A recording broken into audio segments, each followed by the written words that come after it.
Hello friend, कैसे हैं आप सब। आई होप आप लोग अच्छे होंगे। आज हम देखेंगे MTK का जो हमारा पावर सीक्वेंस होता है। MTK का जो मॉडल हमारा जो है, जैसे कि आप देखोगे कि इन्फिनिक्स के बहुत सारे फ़ोनों में हमारा MTK का MT6357 CRV IC का यूज़ किया गया है। सेम वैसे ही Redmi 6A में भी हमारा CRV IC यूज़ किया गया है और बहुत सारे Vivo के मॉडल में भी CRV IC यूज़ किया गया है। हालांकि मार्केट में अभी MTK की और भी एडवांस बोर्ड जो हैं आ चुकी है, लेकिन अभी फ़िलहाल में ये जो थोड़ा सा हमारा रनिंग मॉडल में चल रहा है, ये CRV IC, इसमें काफ़ी लोग फंसे हुए हैं। तो मैं चाहता हूँ कि अब से कोई ना फंस पाए। पूरा सोल्यूशन जो है, पूरा इसमें पावर का मैं सीक्वेंस दे दूँगा आज, जिससे कि आप लोग ईज़िली रिपेयर कर पाओगे।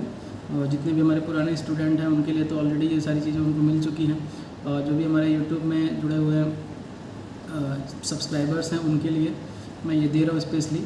MTK में जो भी हमारा पावर चेक करना होता है, MTK का अगर कोई मोबाइल है, ठीक है, उसमें CRV लगी हुई है या MRV लगी हुई है, तो उसमें कैसे चेक करना चाहिए, पहले कहाँ से शुरू करना है और कहाँ पे जाना है, स्टार्ट कहाँ से होगा, एंड कहाँ पे होगा, उस पर आज हम बात करने वाले हैं। तो सबसे बड़ी चीज़, MTK का जो फ़ोन होता है उसके अंदर में आपको सारी पावर IC के अंदर ही सारी पावर नहीं मिलती है। कुछ एक्सटर्नल ICयाँ भी यूज़ की जाती हैं, जिसको MTK ही सेम टाइम पे इनेबल करता है और उससे वो वोल्टेजेस बनती है, और वो वोल्टेजेस हमारे इम्पॉर्टेंट वोल्टेज में से आता है। तो मैं इसको एक बार यहाँ पे ड्रॉ करके आपको समझाने की कोशिश करता हूँ। आपको यहाँ पे एक IC मैं ड्रॉ कर लेता हूँ पहले।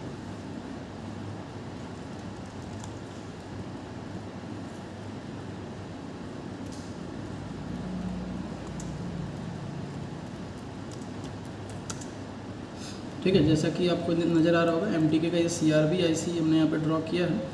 आप लोगों ने देखा होगा कि CRV IC जब भी होती है किसी फ़ोन में, तो उससे जो हमारे कॉइल्स लगे होते हैं ना, उससे कनेक्टेड जो कॉइल्स होते हैं, आप लोगों ने देखा होगा कि वो कॉइल की संख्या जो होती है ना, वो टोटल नंबर ऑफ कॉइल जो होते हैं MTK के आउटपुट साइड में ना, वो आपको हमेशा दिखेंगे। जिस CRV IC की बात मैं कर रहा हूँ उसमें आपको दिखेंगे, उनकी जो संख्या होगी वो 5 कॉइलें वहाँ पे होती है। तो ये 2 3 4 5, मैं ये 5 कॉइलों को यहाँ पे ड्रॉ कर लेता हूँ। अब ये कॉइल क्यों हैं, किस तरह से, अभी देखेंगे, थोड़ा सा वेट करिए। और हो सकता है कि आज का जो ये क्लास है वो जो काफ़ी बिगिनर लोग हैं, जैसे कि अभी वो रिपेयरिंग फील्ड में एंटर कर रहा है, तो उनके लिए बिल्कुल भी क्लास नहीं है ये। जो भी मार्केट में काम कर रहा है और काफ़ी दिनों से मार्केट में है, ठीक है, उनके लिए ही ये हमारा जो है आज का क्लास, ये जो है जो यूट्यूब पे मैं आपको अपलोड कर रहा हूँ, ये आपको समझ में आएगा। तो सबसे पहली चीज़, इस IC का इनपुट जो होता है वो VPH पावर होता है, जिसको हम लोग V सिस्टम बोलते हैं। एक रजिस्टर के माध्यम से इसके अंदर इस तरह से 5 बार इन होगा, क्योंकि 5 बार कॉइलें दी गई है ना, 5 टाइम कॉइल है, तो उन एक एक रेगुलेटर सेक्शन को ऑन करने के लिए 5 बार इनपुट देना पड़ेगा। तो 1 2 3 4 और ये मैं 5 समझ लेता हूँ। चलिए, मैं सारी लाइनों को ड्रॉ नहीं करूँगा कि जितनी बार VPH जाए। अभी इसके अलावा भी 1 2 बार VPH एंट्री करती है, जैसे इसका ऑडियो सेक्शन हो गया इसके अंदर में उसके लिए भी, तो उसको तो बाद में बात करते हैं। यहाँ पे हमारा ये V सिस्टम की जो सप्लाई है, यानी कि VPH पावर जिसको बोलते हैं, ये VPH पावर इस IC की इनपुट है। और जो भी हमारे यहाँ पे इंडक्टर कॉइल्स लगे हुए, बक कॉइल लगे हुए हैं, ये कॉइलें हमारी होती है पावर IC से कनेक्टेड, और इनका लाइन जो होता है वो आउटपुट लाइन जो होता है वो बता दूँ मैं कहाँ पे कनेक्टेड होता है, थोड़ा सा वेट कर लो आप। ये कॉइल को मैं यहाँ पे कनेक्ट कर देता हूँ पहले। तो बोर्ड का स्ट्रक्चर आपके माइंड में ऑलरेडी होगा, मैं केवल यहाँ पे पावर का सीक्वेंस समझाऊंगा कि किस तरह से पावर बनता है इसमें, और कौन सी पावर कहाँ बनती है और कब बनती है, इसके बारे में हम बात करने वाले हैं। तो यहाँ पे एक सप्लाई होगी, उसका नाम होगा मॉडेम, और एक होगा यहाँ पे V प्रोसेसर, और एक होगा V कोर, जो कि हमारे CPU के जो भी कोर्स होते हैं ना, उस कोर्स को ऑन करने के लिए, कोर को ऑन करने के लिए वोल्टेज दी जाती है। और एक होगा VS1 सप्लाई को हम लोग हायर LDO पावर बोलते हैं, जो कि हमारा 2 वोल्ट होता है, ये 2 वोल्ट की सप्लाई होती है। और ये एक होगा VPA APT सप्लाई, यानी कि ये हमारी 4G RF की VCC सप्लाई होती है, ठीक है, 4G RF के अंदर जाने वाली वोल्टेज है। तो आप जब भी चार्जर लगा के चेक करोगे तो आपको यहाँ पे इनपुट मिलेगा VPH, और VPA APT पर कोई भी वोल्टेज आपको नहीं मिलेगा। बाकी 4 कॉइलों पे 0.8, 0.8 और 0.8, 3 कॉइलों पर, एक कॉइल पे 2 वोल्ट मिलेगा, जो कि इसका हायर LDO। तो जैसा कि हम लोग जानते हैं कि किसी भी आईसी से केवल हायर एलडीओ नहीं, उस आईसी के अंदर लोअर एलडीओ भी बननी चाहिए। तो इस आईसी का लोअर एलडीओ कहाँ पे है? तो इसमें क्या है, जैसे ही चार्जर लगाया सीधे 2 वोल्ट की एलडीओ चेक कर लो आप, आपका 2 वोल्ट का एलडीओ अगर बन रहा है इसका मतलब ये आईसी ऑन हो रहा है। लेकिन इसके आगे एलडीओ और भी बनने हैं ना, लोअर एलडीओ बनने हैं और इसके VRS2 सेक्शन को भी ऑन होना है। तो VRS2 सेक्शन तब ऑन होगा जब ये हायर एलडीओ और लोअर एलडीओ दोबारा से मिलके इसके VRS2 सेक्शन में इन करेंगे, तब जाके इसका VRS2 सेक्शन जो है वो ऑन होगा। तो यहाँ पे क्या है कि ये जो हमारा लोअर हायर एलडीओ है ये एक 8 पिन या 6 पिन, देखिए इन्फिनिक्स के कुछ मॉडल में 6 पिन की भी लगा दी गई है ऐसी, तो कोई दिक्कत नहीं है। हमारा 8 पिन और 6 पिन दोनों हो सकता है, तो आप ये ध्यान देना, ये 6 पिन की भी आईसी हो सकती है और 8 पिन की भी आईसी हो सकती है। मैं केवल ये बताऊंगा कि इसमें कैसा क्या, ये इसका एक पिन पे इसका पावर गुड होता है जिसका एक टीपी होता है और उस पर उसका पावर गुड निकलता है और यहाँ से इसका एंट्री हो रहा है। पिन नंबर 1 पे जो एंट्री हो रही है VS1 की यानी हायर एलडीओ की, उसी एंट्री की वजह से ये आईसी का इनेबल सिग्नल, ये enable as a enable entry होती है जिससे ये आईसी ऑन होती है। तो इसके लिए इस आईसी पर VPH पावर दी जाती है यानी V सिस्टम दी जाती है और जब ये ऑन होती है तो इसके आउटपुट लाइन से कॉइल कनेक्टेड होता है और उस कॉइल पर वोल्टेज बनती है आउटपुट। इनेबल कभी होगा ये जब हमारा 2 वोल्ट का एलडीओ बनेगा हायर एलडीओ, तभी ये छोटी आईसी जो हमारी एक्सटर्नल बक फॉर VS2 लिखा होता है यहाँ पे स्कीमेटिक में, ये आईसी ऑन हो जाती है। ठीक है, एक्सटर्नल बक सप्लाई बनती है, VS2 बनती है, ये VS2 आईसी है। तो ये VS2 जो होती है वो लोअर एलडीओ होती है। लोअर एलडीओ का मतलब होता है कि 1.35 वोल्टेज बनना और इसी वोल्टेज को एक डिवाइडर सर्किट से यहाँ पे इस तरह से डिवाइडर सर्किट बना के और फीडबैक के रूप में आईसी को मिल जाती है। ठीक है, तो इस तरह से ये आईसी जो हमारी होती है वर्क करती है और यही जो वोल्टेज है लोअर एलडीओ ये आगे जाता है सिस्टम के लिए और क्या काम करता है उसको हम देखेंगे।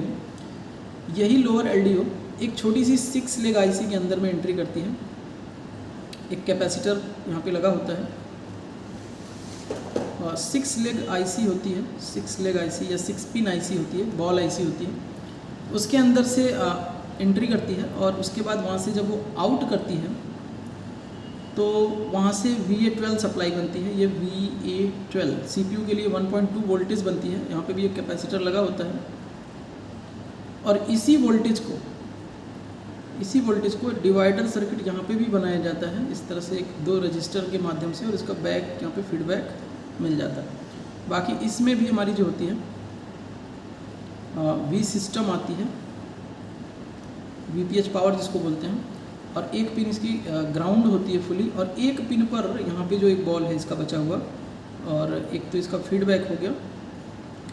तो एक पे तो ये एंट्री कर रही है, एक जो यहाँ पे बॉल बची हुई है इस पर आता है EN सिग्नल। अब वो EN सिग्नल आता कहाँ से? EN सिग्नल को मैं ब्लू बॉल से बना देता हूँ, पावर आईसी से, यानी कि जो हमारा CRV आईसी है वही इसको EN सिग्नल भेजेगा और इसके EN सिग्नल के माध्यम से ये वोल्टेज जो हमारा VA12 है वो बन जाएगा 1.2 वोल्ट, जो कि CPU के अंदर बहुत ही इंपॉर्टेंट वोल्टेज है। अगर ये वोल्टेज नहीं बनती है तो हमारा CPU कभी भी ऑन नहीं हो पाएगा और ना ही कंप्यूटर पे किसी भी प्रकार का पोर्ट बनता है। तो ये एक छोटा सा सीक्वेंस है, इसको आपको रिपेयर करना होता है MTK में। अगर आप इस चीज़ को समझ लेते हो कि कौन सा कब बनेगा तो आपका काम हो जाएगा। देखिए सीधी सी बात है, अगर हायर LDO बना तो हायर LDO के माध्यम से लोअर LDO इनेबल होगा और लोअर LDO बनेगा। Lower LDO as a Vin का काम करता है VA12 में, और पावर IC से जब हायर LDO बनती है तो पावर IC ऑन होकर एक्सटर्नल PMIC को इनेबल करिए। यहाँ पे लिखा होता है एक्सटर्नल PMIC EN2, ऐसा करके एक सिग्नल होता है पावर IC से निकलता है, यही नाम होगा वहाँ पे, और ये सिग्नल लाके यहाँ पे इसको इनेबल करेगा ये वोल्टेज, और यहाँ पे VA12 जनरेट होगा जो कि CPU के अंदर जाएगा। 5 जगहों पे जाती है CPU के अंदर, 5 प्लेस पे, जिससे CPU हमारा क्या होता है ऑन हो जाता है पूरी तरह से। और CPU के अंदर हमारी देखिए already processor voltage, modem voltage और कोर वोल्टेज ऑलरेडी जा रही है। और जैसे हमारा VS1 के माध्यम से VS2 बनता है और VS2 के माध्यम से VA12 बनता है, तो CPU के अंदर वो पावर सीक्वेंस रेडी हो जाती है। और इसी के साथ साथ पावर IC का VRS2 सेक्शन भी ऑन होना चाहिए।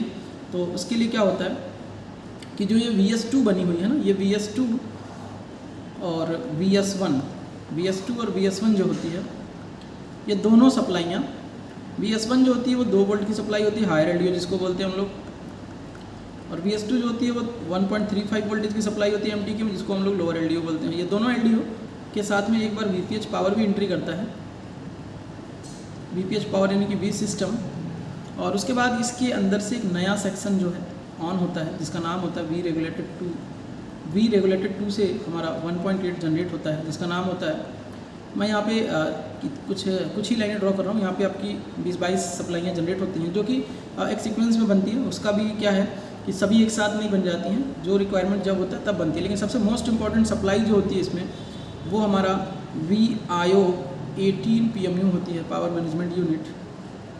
ये VIO 18 PMU मतलब 1.8 वोल्ट बनता है बोर्ड में, जो हमारी eMMC की VCC पिन पर जाती है। और ये वोल्टेज हमारा बहुत ही इंपॉर्टेंट वोल्टेज है। इसी वोल्टेज के बनने के बाद हमारा जो है CPU पूरी तरह से जो है वर्क में आ जाएगा। तो इतनी वोल्टेजेस को आपको चेक करना होता है MTK में।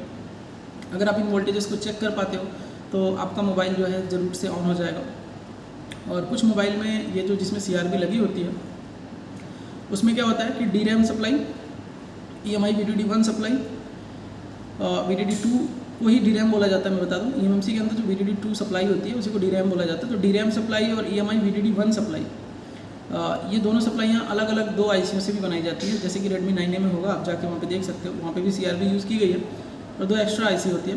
तो ये आपको समझ में आया। पहले आप यहाँ पे इसको अगर आप इसको समझ के रिपेयर कर पाते हो इजीली, अगर इस चीज़ को आप परफेक्टली समझ पाते हो कि कौन कहाँ पे कैसे हो रहा है, तो आप जो है रिपेयर कर पाओगे मोबाइल को, यानी कि जो आपका MTK का फ़ोन है वो रिपेयर हो पाएगा। आशा करता हूँ आपको समझ में आया होगा।